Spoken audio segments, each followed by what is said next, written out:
Aku sering sekali ngomong di ruang publik, di ruang kelas, di ruang sesko-sesko gitu ya. Sejak lama, sejak mungkin 10-11 tahun lalu. Bahwa senjatamu itu di handphone. Betul. Oke? Sekaligus penjaramu. Yang paling benar sekarang komdik itu mesti punya rakyat. Atau bubarin aja sih kalau menurut gua. Judi online tuh nggak beres-beres juga tuh. Sampai hari ini korbannya udah banyak banget. Judi online. Ngeri bahas judi online. Memahami kebinekaan tunggal ika itu penting. Nah, balik lagi nih ke adanya ternak-ternak yang memecah belah bangsa ini. Ini menjadi menarik untuk kita betul seriusin kalau menurut saya, kalau urusan ternak. Kenapa? Karena yang berbicara benar bisa jadi nggak benar dia. Itu retreat di apa namanya? Yang menteri-menteri itu kan banyak dari asing kan yang Ya itu langsung yang para ngomong apain sih para jenderal itu membuat keriuhan saja kegaduhan. Kesel nggak? Jadi ketika ada orang bicara tentang kebenaran atau bagaimana memperbaiki karena ada yang salah, itu dibuat kegaduhan. Dianggap kegaduhan. Orang yang bikin ijazah palsu, ijazah gua nggak ngerti apa atau apalah, nggak pernah dibilang kegaduhan.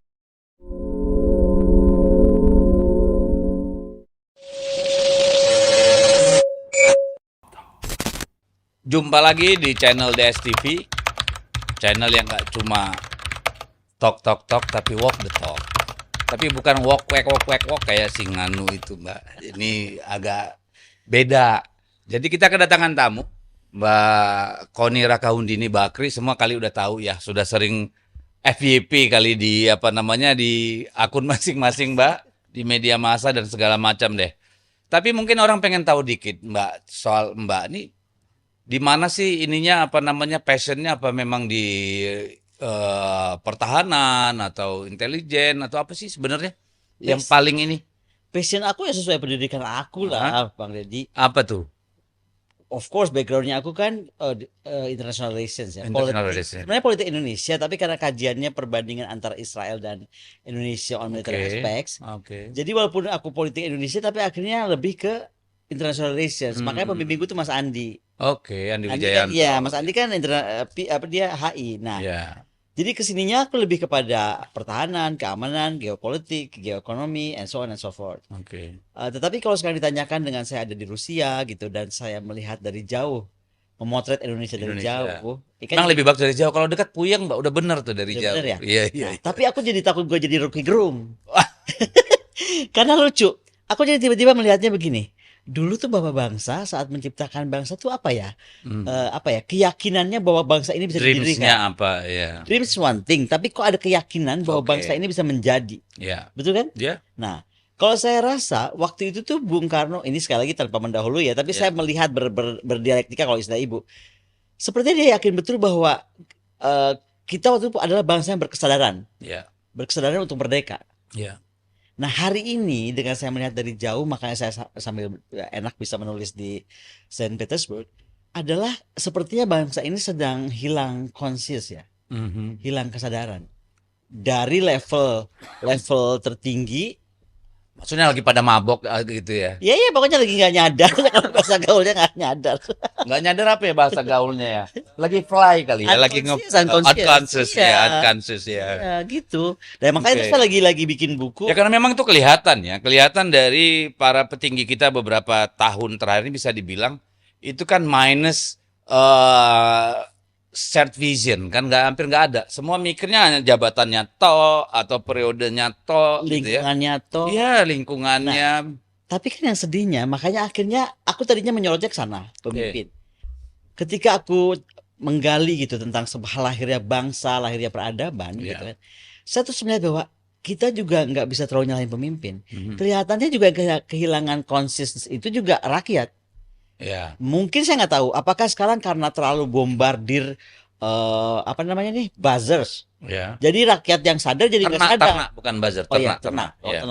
Jadi si rakyat yang sadar nih ikut keseret arus, ke bawah arus karena kebanyakan yang tidak sadarnya atau gara-gara ternak-ternak ini. Nah, saya tuh sekarang malah ingin berpikir kalau manufacturing consent ya. Manufacturing consent.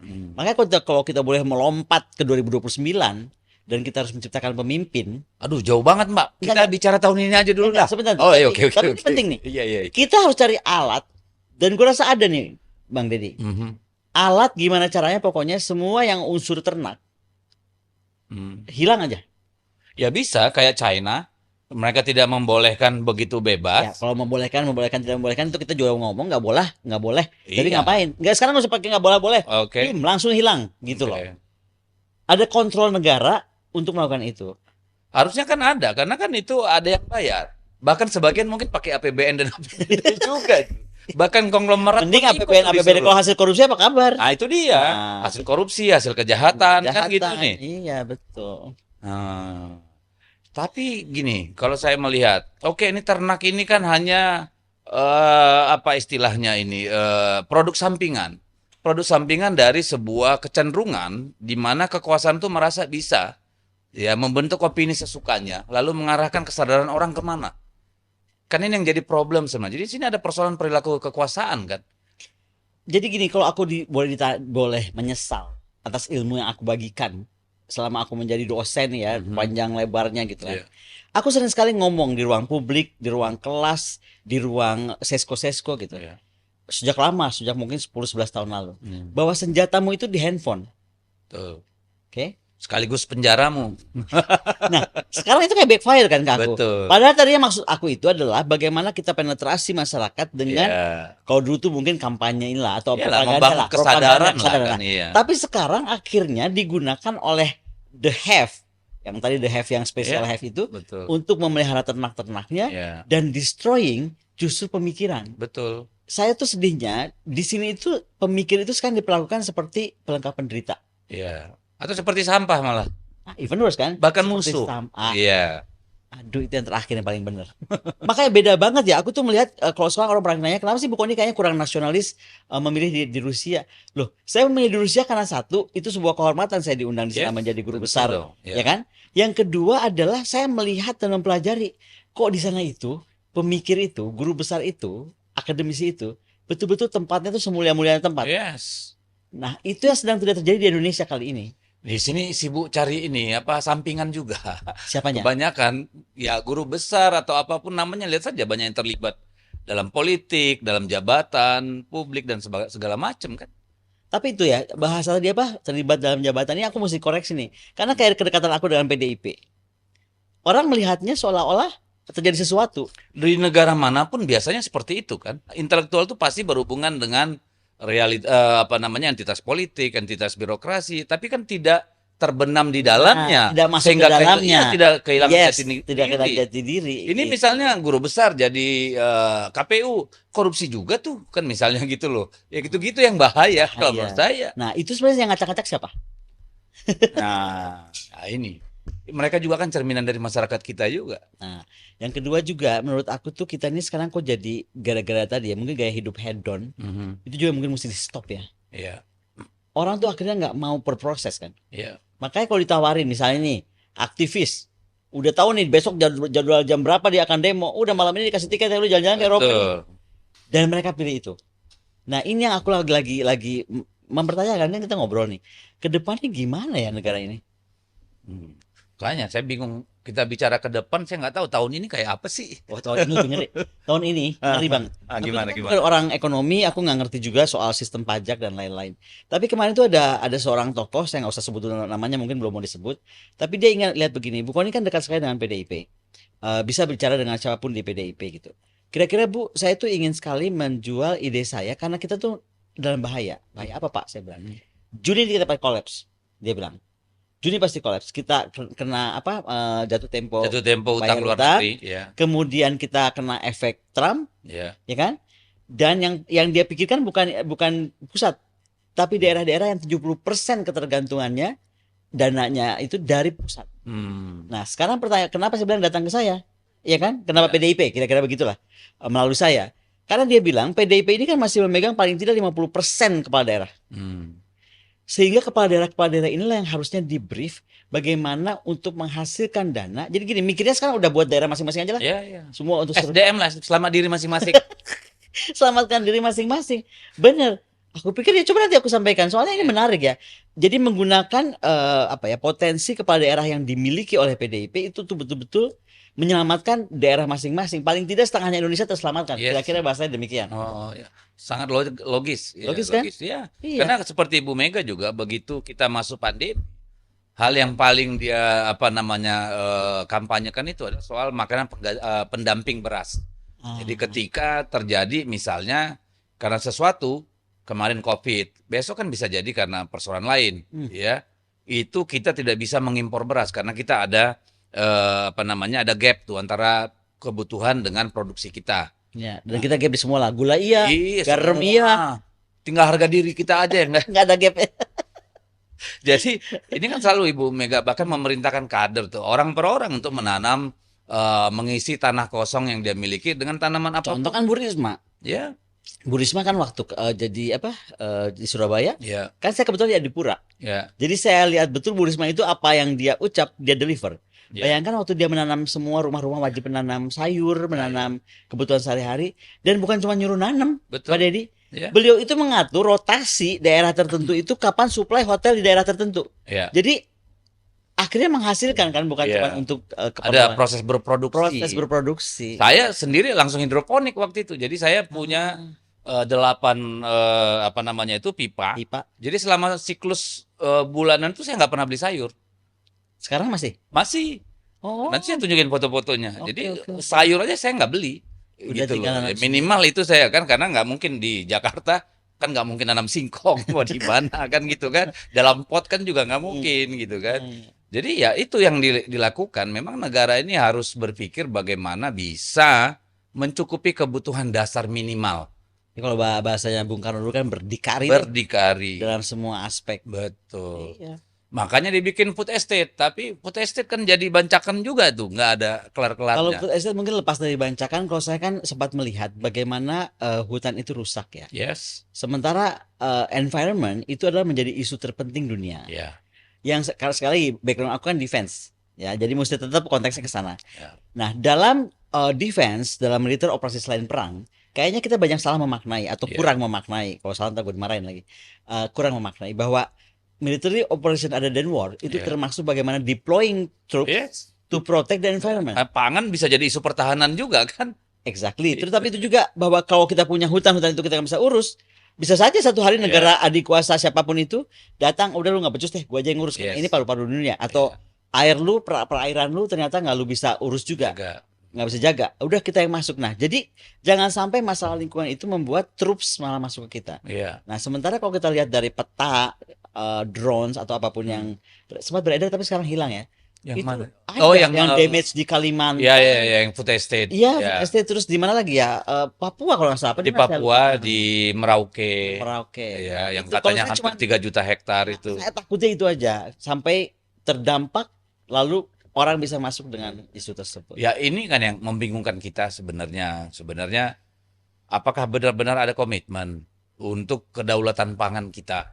Kan itu nih, karena sejak zaman Pak Harto sampai hari ini tuh semua food estate kita gagal tuh, nggak ada yang berhasil. Satu pun. Pak Harto bukannya Bulog sempat? Dia kan 1 juta hektar lahan gambut di Kalimantan Tengah. Itu waktu itu Pak Harto jatuh, Gus Dur jadi presiden, menteri PUPR-nya saat ini dulu ada Menteri Transmigrasi dan apa gitu kalau saya nggak salah. Itu nugasin saya waktu masih di Walhi untuk ngurus itu lahan gambut. Walhi, aku boleh minum nggak? Boleh. Di Walhi ya? Iya, makanya. Jadi nggak ada satupun proyek food estate kita yang berhasil. Waktu zaman Pak SBY misalnya itu di dapil saya di Bulungan di Kalimantan Utara, dulu masih Kalimantan Timur, itu juga hancur begitu, nggak jelas gitu ya. Nah, feasibility study itu gimana sih sebenarnya fungsi? Ini yang saya nggak ngerti. Yang ngerjain siapa sih gitu ya, yang punya gagasan siapa gitu. Karena kayak proyek lahan 1 juta hektar lahan gambut itu emang benar-benar nggak layak sama sekali ya. Itu kan rawa gitu ya, sangat beresiko gitu. Kalau ngomongin itu saya tiba-tiba tadi kan sambil nunggu Pak Deddy saya lihat bukunya Rika Dia Pitaloka yang tentang pedesaan dengan data-data yang ternyata tidak pernah akurat. Nggak pernah. Ngeri kan? Karena data itu duit juga kan, sama kekuasaan. Kan ngeri kan? Nah, tapi yang paling menarik dari aku adalah preface-nya ketika Mbak Rika menuliskan bahwa ketika Bung Karno menyiapkan roadmap Indonesia, dia menyiapkan 153 pemikir. Yes. Nah, hari ini nih kembali ke pertanyaan Pak Deddy, siapa sih yang menyiapkan memikirkan Indonesia? Saya dengar nih, saya sih nggak diundang, saya udah memang karena saya nggak di sini lagi. Tapi misalnya yang diundang adalah tokoh-tokoh asing, orang dengan nama besar mendunia. Oh, yang sekarang? Ya, yang sekarang. Sebenarnya menurut aku kenapa yang ditanya orang lain ya, bukan yang paling tahu tentang wilayah kita, rumah kita adalah kita sendiri. Kan emang kita lagi musim naturalisasi, Mbak. Apa tuh artinya? Suka impor-impor orang. Impor orang. Dari main bola sampai ngurus ekonomi juga kita suka Sampai pemikir pun sekarang naturalisasi. Impor ya. Oke. Ya, kecenderungannya seperti itu. Nanti kita lihat. Mudah-mudahan ada bagusnya. Kalau nggak ada bagusnya ya pemerintah harus juga nggak perlu diterusin ya. Karena orang kita kan banyak juga yang bisa dipakai pemikirannya toh. Ya itu saya heran kenapa yang diundang orang-orang dari luar ya gitu. Ya nggak apa-apa juga, tapi kalau sampai jadi itu soal apa namanya? Mungkin soal taste kali ya. Taste atau gaya. Kayaknya lebih dari luar lebih gaya. Ya kan waktu retreat di apa namanya? Yang menteri-menteri itu kan banyak dari asing kan yang ya narsum, itu yang para para gue jadi lupa arah ini kenapa jadi ketularan ya kayak kualat nih akhirnya yang ketika para gubernur diundang atau kepala daerah ya itu kan dia ternyata banyak dari asing. Betul. Oke, kita lupain dulu Mbak, itu gelap kayaknya di situ kita ngomongnya. Kita ngomongin yang ini Mbak dulu lah. Jangan yang gelap. Tadi soal apa namanya itu soal defense ya. Indonesia secara fisik maupun secara digital ini dalam posisi yang sip nggak sih atau rentan? Enggak. Kenapa? Contohnya gini, tadi saya baca berita nih sebelum datang ke sini bahwa Angkatan Laut itu mempertanyakan kenapa tidak dilengkapi atau belum dilengkapi dengan permintaan mereka tentang sonar, tentang bagaimana pengawasan bawah laut, tentang anti kapal selam. Ya submarine is one thing, tapi anti submarine juga. Belum lagi kan pendukungnya dong, namanya Angkatan Laut itu kan harus ada surveillance udaranya juga dan lain sebagainya. Intinya kan itu yang saya bilang, apakah balik ke konsius lagi bahwa kita itu negara archipelagic sudah hilang, bahwa kita itu negara yang kekuatannya itu justru di maritim itu sudah hilang, karena yang dipertanyakan kan gini, sadar nggak ya kalau kita nggak memberikan Angkatan Laut hal-hal seperti itu, ya kan, yang diinginkan dan diminta, ya kan, dan culture kita tuh nggak minta, by the way, ini mesti kita ada, berarti kalau sampai minta ada urgensi kan, nah. Apa sih gitu? Yang pasti kan kita kehilangan jelas kesempatan menggunakan posisi tawar. Karena posisi tawar itu yang very important. Kita boleh aja bangga kita nexusnya Indo-Pasifik lah, this and that. Tapi sebenarnya kalau kita tidak bisa memaksimalkan sistem pertahanan bawah laut kita, termasuk tadi anti-submarine dan sonar dan lain-lain, maka ke strategisan kita itu hilang. Yang akan menggunakan justru orang-orang yang tawar punya, kita pun hilang kan? Betul, daya tawar kita hilang karena akan menggunakan orang-orang yang memiliki kemampuan tersebut. Kemudian kita tuh punya silent of communications, which is jalur trade dunia, dan itu adalah terpenting lah setelah Suez, misalnya Malaka ya kan. Nah itu bagaimana? Nah hal-hal seperti itu yang menurut aku kalau kita sangat serius sih, dan terus terang aja waktu era Presiden Jokowi bilang kita tuh maritime nexus, harusnya kan we are very serious on maritime nexus. Nggak terjadi. Jadi kalau tanya kita ngomong aspek itu aja sudah berat. Wah, dia ngomongin gitu gue langsung batuk nih. Ya karena kan gini, negara ini adalah negara kepulauan terbesar di dunia, ya, yang berada di satu titik di mana merupakan perlintasan dunia, baik dari sisi apa namanya angkatan perang maupun dagang, kan gitu nih. Betul. Tapi kan tidak ada tanda-tanda sama sekali bahwa setelah Bung Karno, ya pemimpin kita itu mikirin bahwa kita ini sejatinya adalah negara kepulauan.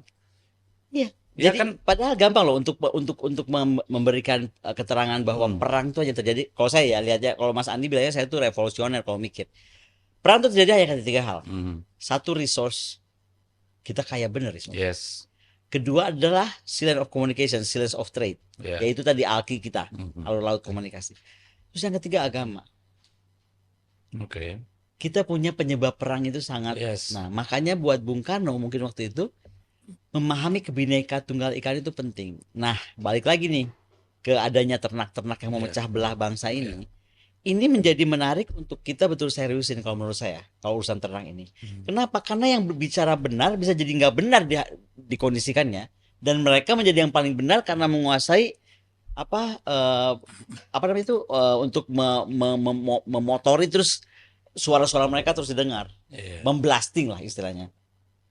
Jadi ya itu angkatan laut kita mempertanyakan kenapa sampai sekarang mereka belum disupport untuk itu. Kenapa pertanyaannya?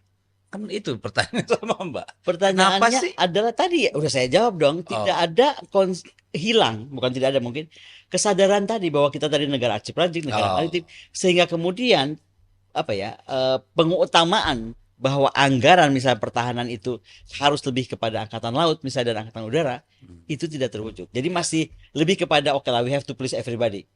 Nah mungkin penyakit to please everybody ini juga nggak bisa kita rawat lama-lama. Kalau pemimpin mikirnya to please everybody ya jualan es krim aja ya. Semua orang happy ya. Semua orang happy kan.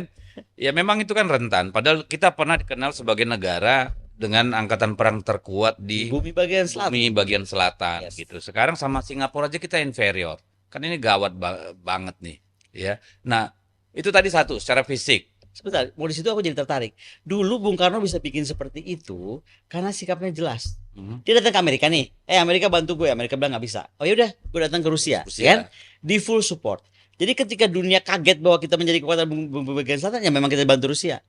Sekarang ada satu bantuan yang mau diberikan Rusia misalnya di Bali atau di Indonesia bagian timur, itu bisa ada bantah-bantahan. Beritanya naik, yang di sini membantah.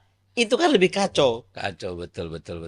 Terus leadersnya kemana nih yang menyatakan ini mau kemana dan apa gitu. Oke, itu dari segi fisik. Kalau ruang udara kita gimana Mbak? Tadi laut. Ruang udara, wah kita baca aja Pak Cepi Hakim udah ngomong seperti apa. Ruang udara kita ini FIR kita apa kabar? Apakah betul FIR kita sudah betul bisa oleh Indonesia sendiri? Atau masih katanya punya Indonesia tapi berbagi sama Singapura, itu kan banyak pertanyaan panjang. Iya. Tapi kalau memang kita mau menjadi negara yang superior, mandiri, berdaulat, ya memang semuanya harus sendirian. Iya. Gak bisa. Kita pernah tuh di Batam mau sailing lah ya sama salah satu kementerian waktu itu. Mau gaya lah dipanggil Angkatan Udara, terbang di atas. Baru dia sekian detik naik tuh terus datang tuh Singapura punya intercept. Cip. Darat. Wah, gawat. Di atas ruang udara kita, Pak. Gimana itu ceritanya? Atau gini, kita kan punya SATRAD, Satuan Radar di Indonesia Timur. Yang ceritanya memang untuk memantau pergerakan semua dari apalagi ada sekarang ada Quad. Ya kan ada. Nah, emang kita bisa detect. Oh, ada helikopter serbu lewat atau memasuki ruang udara. Loh, terus siapa yang menyergap atau Gak ada juga. Dengan helikopter yang kita punya goyang-goyang kalau dinaikin. Iya, kita punya mata nggak punya pemukul. Nah, jadi kayaknya keseriusan itu saya kan sampai bikin buku Pak Deddy. Saya kan bikin buku 2. Postur dari TNI ideal sama Defending Indonesia. Dua-duanya tentang bagaimana sebenarnya idealnya negara ini harus memiliki kekuatan angkatan perang. Contoh, ya kan dulu nih kan saya itu kan bagian dari malah skripsi malah. Yang pertama itu malah skripsi, baru tesis. Itu kan 2000 berapa? 2007 kali ya, 2000 berapa? Itu sudah tulis bahwa kita harus punya 14 kapal selam minimum. Kalau untuk laut aja ya. Waktu itu orang semua bilang, apa sih nih? Ngapain punya kapal selam? Ngapain punya kapal induk? Malah saya bilang kita mesti punya kapal induk.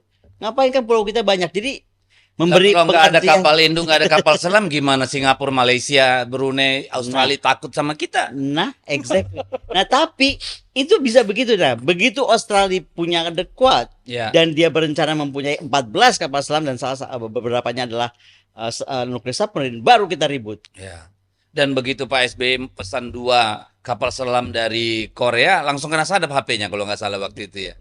Jadi memang rentan sekali nih negara ya. Kasih banyak lah. Jadi kalau dilihat secara postur nih alutsista, kita dapat nilai berapa Mbak Koni?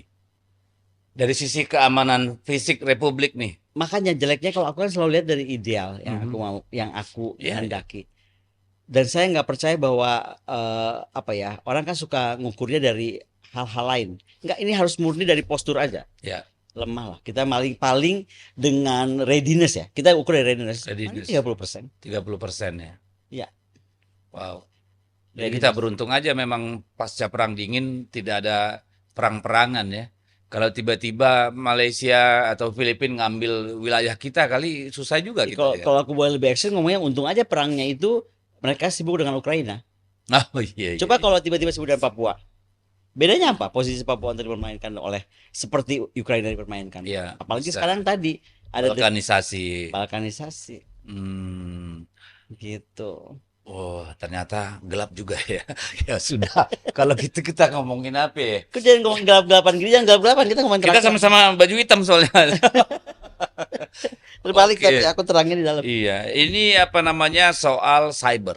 Nah, ini kan yang mengerikan sekarang ya bahwa tidak saja instalasi-instalasi strategis misalnya yang bisa dimasukin lewat cyber attack dan segala macam, tapi juga itu tadi propaganda, pembentukan opini, menimbulkan ketakutan. Ini seberapa aman Indonesia dari serangan seperti ini kalau ada yang serius? Ya udah jelas nggak aman lah sekarang, beberapa departemen kita juga gampang ditembus. Tapi ini nggak usah khawatir sebenarnya dengan even di Rusia, kampus saya itu udah rutin 3 bulan sekali pasti di attack. Oh gitu. Pasti itu kampus kita. Tapi yang harus kita perhatikan adalah ketika kita di attack, kita recovernya cepat. Sehingga kemampuan kita menaikkan kemampuan teknologi untuk mengcounter itu pun lebih besar. Nah, pertanyaannya kan kita seberapa serius dan mandirikah kita? Jangan sampai nih, kita juga bisa kok hari ini DPR misalnya disadap atau di webnya diserbu, besok seminggu juga jalan. Yes, tapi pakai teknologi siapa? Nah, tadi balik lagi ke berdikari tadi. Ya, tapi kalau lihat kemarin Komdigi datanya dijebol segala macam, mereka nggak punya backup data itu gimana? Data center kita taruh di mana ya? Data center. Makanya mau soal rahasia tapi data center kita di luar ya. Iya. Ya itu balik lagi saya bilang tadi soal kemandirian, keberdikarian kan. Nggak ada sama sekali ke sana ya. Gitu. Oh. Gelap. Tapi nggak apa-apa, ada yang bilang cerah. Ya udah kita ikutin aja dulu cerah. Kalau saya bukan bilang cerah, tapi bagaimana menerang kembalikan. Kan waktu kita sebut Indonesia gelap, saya bilang Indonesia mungkin memang gelap, bukan mungkin, memang gelap. Tapi bagaimana menerangkan kembali. Nah ini yang bagaimana membuat terang kembali Indonesia. Coba mulai dari yang kecil lah. Contoh misalnya Bali, ya kan? Bali ini apa sih isu terbesarnya? Isu terbesarnya adalah kita nggak bisa kontrol turis. Yeah. Saya bicara dengan Pak Koster. Pak Koster bilang sekarang penduduk Bali dibanding yang datang itu lebih banyak yang datang. Kira-kira 3 kali lipat ya kalau saya nggak salah. Lah itu Portugal, Lisbon, mungkin 7-9 kali turis besarannya daripada penduduk. Tapi gue berapa kali ke Lisbon, ke Portugal ngurusin Kali Nyamat, nggak ada tuh orang pakai motor telanjang-telanjang ini kayak di Bali. Kayak di Bali bawa kabur itu semua. Itu kebanyakan orang Rusia sama Ukraina loh. Di Bali itu. Iya, karena memang tempat paling heavennya mereka di sana. Cuman ini juga soal Rusia Ukraina tuh buat saya tuh mesti betul-betul diperhatikan. Jangan sampai ketika dia berbuat buruk dia ngakunya Rusia. Ya kan? Berbuat baik ngakunya Ukraine. Or vice versa, karena bisa begitu ya. Sangat bisa begitu. Waktu ketangkep lagi berbuat jelek pura-pura berbahasa Rusia. Begitu lagi bener-bener nggak bisa bahasa Rusia saya. Bahasa saya bahasa Ukraina, itu juga kita mesti tahu. Ini ada perang yang lebih dalam di sana. Iya. Itu nanti sesi berikutnya kita bahas. Tapi kembali ke ini. Di tengah bukan di tengah. Kemarin ada revisi Undang-Undang TNI. Oke. Nah, kemudian kan kita melihat situasi di sektor pertahanan kita itu kan belum ideal kan, kira-kira seperti itu. Tapi kok malah mereka kepengen masuk ke kementerian-kementerian lain ya? Apa justru karena tidak melihat harapan yang di sini, malah pengen jadi dirjen, jadi irjen, jadi dirut BUMN? Kok bisa begitu? Sekarang Pak Deddy bisa bayangin nggak? Saya tuh tinggal di sana. Begitu diketok, yang ngetok kan Mbak Puan. Itu saya kayak pengen nangis, karena menurut saya itu harusnya nggak terjadi. Walaupun saya coba mengerti posisi beliau sebagai ketua DPR, nggak bisa lah, dia kan harus dan nggak ada gunanya juga dilawan karena kalah 84 lawan 16. Tapi pertama kita appreciate bagaimana PDIP menjaga itu. Tapi yang kedua yang saya sangat concern itu tadi, kalau memang itu terbuka, kenapa para akademisi nggak dapat? Kenapa kita tuh punya beberapa sumber? Kalau kita lagi kasih tahu yang ini, bukan yang itu, gitu kan, dan lain-lain. Apapun yang saya baca, kalau buat saya pribadi nih, kembali tadi kita ngomong soal kan readiness, ingat kan? Saya itu cuma baca pasal tentang MRO. MRO itu akan dijadikan satu pintu di bawah Kementerian Pertahanan. Padahal menurut saya yang paling mengerti tentang MRO itu adalah satuan masing-masing. Iya. Betul nggak? Iya dong. Dan mereka akan paling tahu bagaimana, kapan itu jadwal, schedule untuk MRO dan lain dan sebagainya. Itu kok nggak dibahas satu. Kemudian tadi, ketika kita sekarang ini dalam konstelasi dunia seperti ini, masa TNI begini-begini aja? Iya. Kalau saya jadi Menteri Pertahanan, kalau boleh menghayal, nama tentara pun udah mesti diganti dulu. Namanya harus balik lagi Angkatan Bersenjata Republik Indonesia. Sekarang kita nggak tahu. Jangan Bung Karno kan angkatan perang Republik Indonesia. Jadi jelas dia tugasnya perang. Iya. Sekarang tentara nasional. Jadi kayak mohon maaf ya. Kayak Nasional di China. kandang. Nasional jago kandang. Jago kandang, bukan jago keluar. Sementara tantangan kita udah jelas dari luar. Betul. Di dalam tantangan yang dibuat sendiri sebenarnya. Gitu. Makanya saya orang pada konsentrasi ke mana tuh? Beberapa departemen bisa dimasuki ini. Aku bilang udah itu udah banyak yang ngomong. Ini ada yang tidak sama sekali menyinggung soal MRO yang ada di, dan kenapa mesti undang-undangin sih? Kalau soal MRO? Iya, cukup ini ya. Cukup antara perusahaan pemerintah dan antara kementerian. Iya, pengguna anggaran sama kuasa pengguna anggaran kan, itu satu. Kedua, masa sih gak pengen ngerubah doktrin? Emang doktrin perang kita dari zaman Bahla, zaman perang gerilya itu sampai sekarang mau sama-sama aja kondisi? Yes. Jelas enggak lah. Ada The Quad, ada tadi apa aku bilang ada Five Power Defense Arrangement yang udah dari tahun berapa itu, yang sekarang menurut saya anytime mereka itu bisa jadi NATO kawasan. Soal SEATO yang hidup lagi, gitu. Nah, bagaimana kita membentuk misalnya tentara yang tadi angkatan bersenjata yang siap dengan training yang tepat, ya kan? Dengan equipment yang tepat atau peralatan yang tepat, dengan personil juga yang benar, konsentrasi di personil, ya kan? Infrastruktur. Karena banyak hal yang mungkin orang nggak tahu. Jangan cuma gaya-gayaan gue mau beli kapal selam, besok kapal perang, besok ini, besok itu, besok apa. Tapi kalau kita infrastruktur untuk menunjang perawatan dan penempatan mereka nggak benar, alat-alat mahal apalagi yang Bang Deddy bilang apa untuk cyber, untuk itu kan perlu ruangan juga khusus kadang-kadang. Nah, kalau infrastruktur untuk seperti itu nggak dipikirkan bagaimana? Nah, sebenarnya doktrin itu kan penting. Tentara ini mau ngapain sih? Jangan sampai operasi militer selain perang itu masuk sungai, bersihin sungai, sama babatin hutan untuk jadi sawah. Nah, kan itu yang muncul kemarin, ngurus kesehatan, ngurus infrastruktur. Makanya kan aneh-aneh nih. Ada gubernur bikin kerjasama untuk bangun infrastruktur, ngerjain proyek-proyek. Ini apa tentara yang kita mau yang begini? Kalau gimana sih Bang Deddy itu anggota dewan bingung, apalagi rakyat? Apa rakyat? Ya memang gua bingung. Ini gimana? Nah, jadi memang udah banyak salah kaprah. Nah, ketika diluruskan inilah, kita sebenarnya harusnya diajak bicara. Tapi kan masalah politik sekarang nggak kayak gitu. Oh, lu merah sekarang, kebanyakan main nama merah. Udah, berarti kalau kita merah nggak akan diajakin ngomong, kan lucu. Gitu. Sampai saya udah jutaan kali ngomong tuh apa salah kalau saya mengagumi Bung Karno? Apa terus saya melihat ibu bangsa itu figur perempuan kuat yang harus kita tiru. Iya, Ibu Mega. Saya nyebutnya udah ibu bangsa. Karena saya pengagum Kalinyamat, saya pengagum Ratu Sima, dan udahlah panjang sejarah kita. Yang banyak yang sekali misalnya 42 perempuan Aceh, sultanah-sultanah yang tidak bisa disebut itu atau belum tidak muncul ke permukaan namanya karena tidak dimunculkan. Karena tidak dimunculkan oleh Belanda juga kan, kayak Kalinyamat kan difitnah sebenarnya karena hoax oleh Belanda. Nah, di zaman ini ada perempuan kuat yang dikagumi oleh Paus, ya kan? Didengarkan oleh tokoh-tokoh dunia. Kemarin kita baru rapat dengan Ibu dan Pak Andi Wijayanto. Ibu ini akan segera berangkat ke Yerusalem mungkin atau ke Uni Emirat untuk menjadi tokoh dunia yang menerapkan atau menentukan kebijakan tentang perdamaian Timur Tengah. Itu kan interesting. Nah, makanya aku bilang, terus kenapa lu kotak-kotakin gua gitu, seolah-olah udah gua nggak dengar karena lu merah banget. Karena memang mungkin kebiasaan orang di kita di sini gampang tukar kulit. Jadi ini kan udah bukan merah lagi ya, yang merah jadi paria dulu kan gitu nih. Kebiasaan politik kita kan kayak begitu. Iya, mau kotak-kotakan ya. Ya, jadi ya nggak tahu lah, nggak usah gua urusin dah yang begitu-begitu, pusing. Tapi mesti dibahas. Kita bahas kan soal orang, kita bahas nanti ya, itu selera dia ya, biarin aja deh. Tapi kan kita tetap percaya bahwa Bung Karno adalah satu hadiah sejarah untuk kita, kan begitu. Ya toh? Ibu Mega sampai sekarang masih hidup dan masih berperan dalam kehidupan politik dan sosial di Indonesia. Saya kira itu kita terima aja gitu. Yang lain-lain ini emang gue pikirin ntar hilang juga gitu kan. Tapi pertanyaan gue gini Mbak, sejak habis reformasi, kita hampir tidak mendengar kejadian-kejadian heroik yang dilakukan oleh militer kita. Kita dulu selalu punya jenderal yang dikenal secara luas karena prestasi dan segala macam. Setelah itu saya lihat jenderal silih berganti, nggak ada namplok tuh nama satu pun di kita. Dulu orang kenal Sintong, kenal macam-macam kan, banyak orang gitu ya. Sekarang mau ganti Panglima ABRI, Panglima TNI, kagak tahu gue tuh sebelum tuh siapa ya, lupa gue. Gak ada gitu. Nah justru pada saat itu, ini militer kita pengen masuk ke sipil gitu kan. Asal pensiun, lu terus buat apa kita nyekolahin orang dengan biaya negara sampai jenderal, Tapi dia pengennya masuk ke Sebenarnya birokrasi sipil. pertanyaan aku satu, apakah militer kita betul yang ingin masuk ke sipil? Atau ada sipil yang mau menggunakan militer kita untuk jadi militer yang bersipil? Ya kan simbiosis pasti.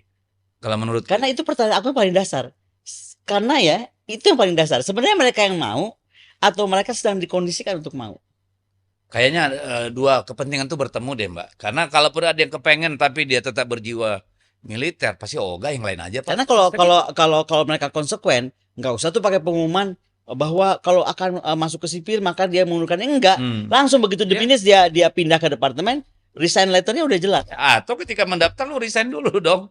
Ya kenapa? Iya, mendaftar ke departemen terkait ya kan. Misalnya ada lelang jabatan untuk dirjen, ya gue tanggalin dulu lah, gue tes. Kan gitu tuh. Ya, supaya sekalian regenerasi juga, ini udah beda gitu kan. Betul. Kan harusnya gitu dong, jangan selalu terpilih baru lu lepaskan tuh seragam militer. Lah itu kan nggak adil. Iya, kalau nggak kepilih balik lagi. Balik lagi, itu apaan, kan nggak jantan kalau menurut saya. Karena apa? Saya concern. Misalnya begini, kita punya polisi yang dilatih dari Akpol, ya misalnya untuk bagaimana perlindungan, pelayanan hukum dan segala macam. Kita punya militer yang dilatih untuk bertempur, menjaga keamanan negara, pertahanan negara, kan begitu nih. Lalu kita punya sipil yang dilatih untuk mengelola birokrasi, teknokrasi, ya, dan segala macam. Nah, ketika ini saling ambil nih, ini kan polisi juga ada banyak nih di kementerian-kementerian, TNI masuk lagi. Ya bubarin aja nih sekolah sipil nih, yang namanya Institut Pemerintahan Dalam Negeri, iya, IPDN buat apa? Mereka paling jauh cuma bisa jadi direktur. Kan gitu nih, nggak bisa jadi dirjen. Pasti kalah bersaing nih sama tentara, sama polisi. Nah, bener pertanyaan aku, kenapa kita permisif? Nggak ngerti saya kenapa bisa seperti itu sekarang. Kalau saya nih, bapak saya polisi, maunya dari masuk sampai pensiunnya polisi dong. Kan ada gitu, pride ya? Ada pride dong, gitu loh. Kalau habis itu lu mau yang lain, terserah, udah bebas. Karena kan untuk menjadi seorang berpangkat, negara kan berkontribusi, menyekolahkan, menyediakan perlengkapannya, menggajinya, memberinya kehormatan. Gimana lu punya bintang terus pergi ke jadi irjen di Kemendagri misalnya gitu kan? Menurut saya apaan sih? Nah, waktu kemarin lagi di DPR nggak diperdebatkan tuh? Nah, saya nggak ikut bahas karena itu kan balik doang yang bahas. Tapi kalau Mbak lihat sendiri gimana? Karena saya melihat kita butuh jenderal-jenderal yang setiap saat punya pride, setiap saat siap untuk perang, kan kira-kira seperti itu. Nggak punya pikiran politis, nggak pernah pengen, ya katakanlah duduk di belakang meja. Masa tentara duduk di belakang meja? Kembali kalau aku bilang tadi, karena dasarnya ketika kita udah merdeka itu kan, perkembangan tentara itu nggak mengikuti dengan perkembangan zaman, perkembangan geopolitik, perkembangan geoekonomi dan lain-lain dan sebangsanya. Itu sebenarnya. Ketika kita sadar itu, maka kita akan jadi kayak Israel. Misalnya, buat dia kan, semua tetangganya ancaman dah. Yes. Titik. Gue gak peduli siapa deh lu. Pokoknya tetangga gue semua ancaman. Nah, akhirnya tentara itu, anggaran pertahanan itu nggak bisa sama sekali ganggu gugat. Dan penentu pembelian atau procurement itu bukan ansih Kementerian Pertahanan, tapi semua tentara-tentara di ujung terdepan. Angkatan matra itu. Komandan dan skuadron. Kayak sekarang mau latihan perang dan tugasnya Kemenhan ya, anggarannya di Kemenhan ya. Lah itu jadi kan susah jadinya. Kalau mau dibilang, makanya mesti jelas ya. Mungkin juga pengaruh dari Pak SBY itu ada buruknya dulu ya. Aku ingat banget Pak SBY itu ngomong begini. Kita itu negara thousand friends, zero enemy. Oh iya. Oh, that's very fatal. Very fatal. Ketika kita bilang kita itu punya 1000 teman, ya kan? Hanya satu atau zero enemy. Ya selesai. Nggak usah punya tentara, kita kayak ini aja, kayak Swiss. Iya. Jadi kan bayangannya begini. Kenapa TKI kita diperlakukan di luar batas kemanusiaan di Malaysia? Itu kan karena dia nggak segan sama kita. Coba lu punya angkatan perang berani itu. Ambil langsung semua aja. Iya. Emang lu berani? Kan gitu. Kenapa sebentar-sebentar kapal kita disandera misalnya di pelautan laut yang berbatas Filipina? Karena kan angkatan laut lu kagak disegani gitu loh. Nah, ngomongin itu makanya aku sepakat sama Mbak Puan nih. Ketika bilang bahwa Gaza tempatnya di Gaza.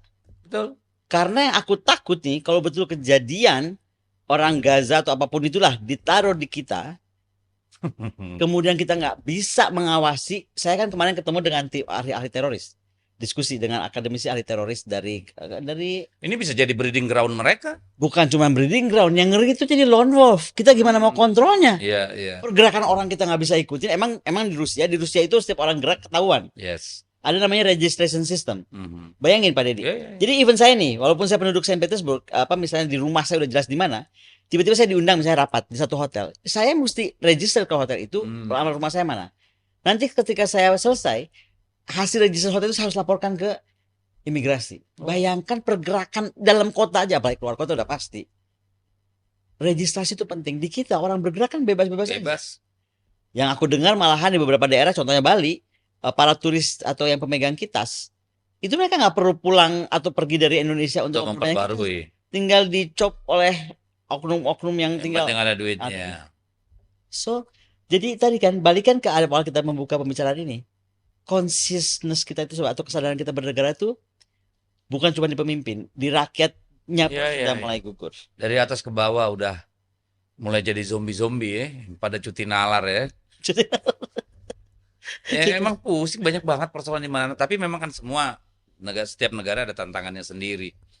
Tapi kan itu yang jadi problem di kita. Saya concern banget yang namanya semua berada pada tupoksinya masing-masing, pada ranahnya masing-masing. Yang sipil ngelola birokrasi, yang polisi serve and protect, yang ini menjaga kita bisa tidur nyenyak dari ancaman asing dari sisi manapun. Kan itu nih yang membuat negara ini akan berjalan dengan baik.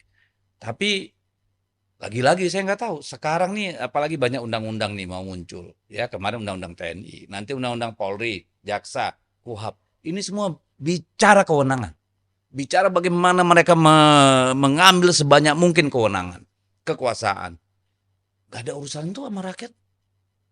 Poin-poin itu dia tidak bicara tentang bagaimana melindungi rakyat, melindungi peradaban. Nah, nggak ada itu, melindungi consciousness. Ya, bener itu. Kacau gitu. Oke, kalau itu benar, lantas bagaimana Mbak Koni ngelihat kemarin jenderal-jenderal yang memberikan 8 tuntutan pada Presiden? Saya kebetulan ketemu Pak Trisno dan saya langsung bilang, Bapak saya sangat respect lah, Bapak masih bisa berkata seperti itu ya, karena memang sekarang diperlukan orang yang masih bersuara, masih mau dan berani bersuara. Mau dan berani, padahal mereka sudah waktunya udah menikmati aja hasil perjuangan mereka dulu gitu.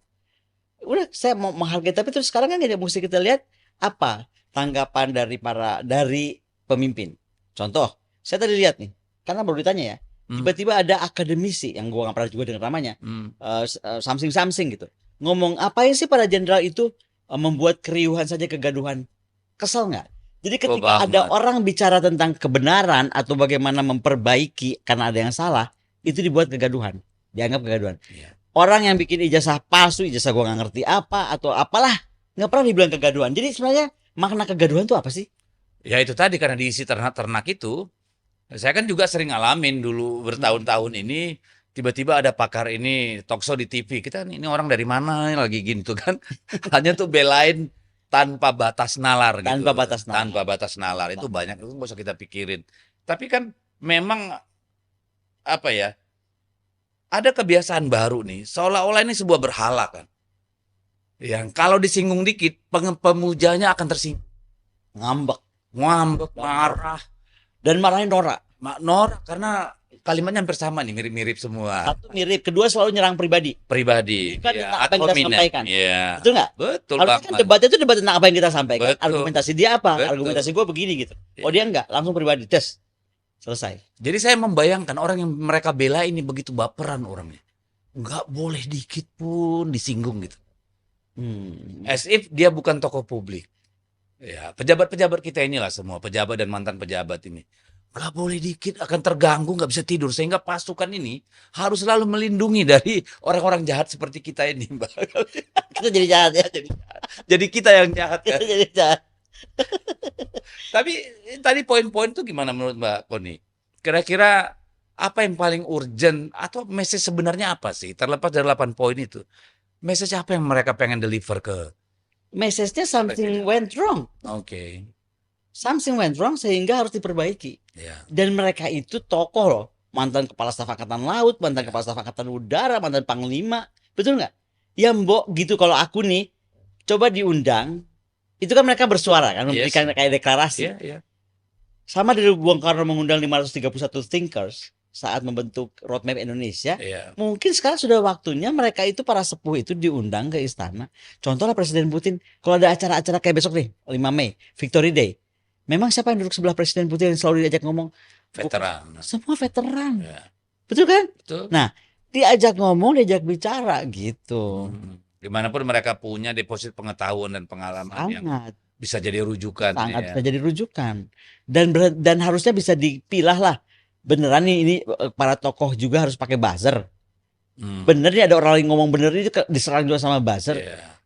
Betul kan, buzzer ini ya tadi bisa ternak bener, ternak akademisi ternak atau apa ternak, atau malah yang cuman cuti nalar gitu. Iya ya. Tapi mungkin itu kebiasaan di TNI Polri sendiri kalau menurutku. Apa tuh? Banyak yang menganggap remeh pada mantan-mantan militer atau petinggi-petinggi militer dan lain-lain ini. Karena biasanya orang kalau udah pensiun memang lewat aja kan, nggak ada yang peduli kan. Bahkan di angkatannya sendiri, benar nggak? Nggak juga, tergantung orangnya. Saya soalnya kebetulan baru menghadiri ulang tahun Ibu Wismoyo Arismenandar. Oke, Ibu Wismoyo. Dengar dong nama Pak Wismoyo? Ya. Beliau mantan bos saya kan. Bayangkan Pak Wismoyo sudah meninggal beberapa tahun lalu, tetapi perlakuan orang, siapa yang datang kepada Ibu, bagaimana Ibu, masih itu artinya ketika leadership Pak Wismoyo itu masih melekat. Yes. Gitu. Orang masih punya memori yang positif. Nah, harusnya semuanya punya seperti itu. Saya kira Pak Tri juga masih punya seperti itu. Makanya menurut saya sangat wajar apa yang disuarakan tuh. Tapi lihat yang buzzer kemarin tuh. Saya belikan gigi palsu apa segala macam itu kan berarti udah kemana sih masyarakat kita ini? Negara nih punya katanya kemampuan komdigi yang canggih, kok nggak bisa sih itu langsung dikontrol? Jadi yang paling benar nih sekarang komdigi itu mesti punya rakyat. Atau bubarin aja sih kalau menurut gua. Judi online tuh nggak beres-beres juga tuh. Sampai hari ini korbannya udah banyak banget. Judi online, ngeri bahas judi online. Ya enggak, maksud gua kalau memang komdigi itu ada gunanya.